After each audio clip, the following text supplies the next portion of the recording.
Projects are the basis of all designs in SOLIDWORKS Electrical. Let's start the SOLIDWORKS Electrical application. And the first thing you will notice is that the Projects Manager becomes available when you start the software. If you happen to close it or it doesn't appear automatically, you can always get to it from the File Command Manager menu and choosing Projects Manager. A window will appear in front of you where you will see a list of all of your recent projects, as well as every project in the system. These projects reside on the collaborative server, typically on the same server that the SQL database lives on. To create a new project, select the New button. You will be presented with a New Project Template option. You can choose an empty project where you would build everything from scratch, or choose from one of the international standards that are provided here. For example, if I choose the ANSI project template, the American standard, I will then have the opportunity to use ANSI standard symbols by default. Once you choose a template, it asks you for the primary language for the project. SOLIDWORKS Electrical allows you to have multiple language fields for every object in a database. In this case, we're going to make sure we're using English, and I'll choose OK. The next question the system asks for is the details of the project, the metadata or information about the project. The first and most important thing is to choose the name for the project, especially as it relates to how you're going to manage this in a document management system like SOLIDWORKS Enterprise PDM. You want to make sure this name is the name of the project in that database as well. In this case, I'm going to call it Sample. Here I can choose a contract number, maybe the customer that I'm working on this for, and any other information that I find relevant to the project.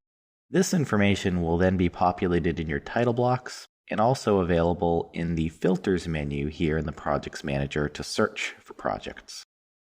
I'm going to go ahead and say OK to this, and it will go ahead and create the project for me. It's creating database files on the server for this purpose.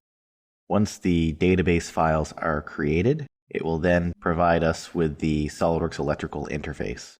I have the SOLIDWORKS Electrical orb up in the upper left-hand corner, where I can go ahead and create new projects, set options, look at recent files, so on and so forth.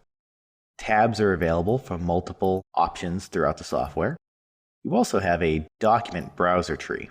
Document browser tree allows you to see the files that the template provided us with by default. In this case, we see the name of the project, a binder, and several default pages.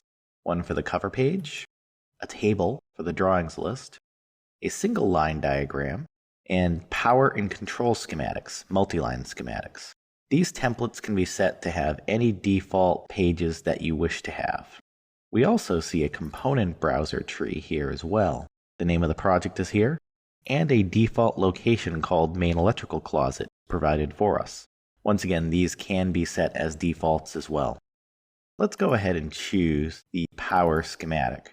You will notice that the title block is already here with the name of the location, the name of the sheet, and the name of the contract that I had provided back when I started the project. So all that information is being pushed to the title block from that metadata page when I started the project. Default options on how you draw are also related to the project template. For example, under the Project tab, there's a Configurations menu. If I choose the Project option, you will see all of the settings for how this project works and the default settings here. For example, I might want to choose my default cable size and set that to the American wire gauge standard as my default if I'm using an ANSI template. On the Graphics tab, I might want to never see wire connection dots. All of these settings are saved with the project template itself.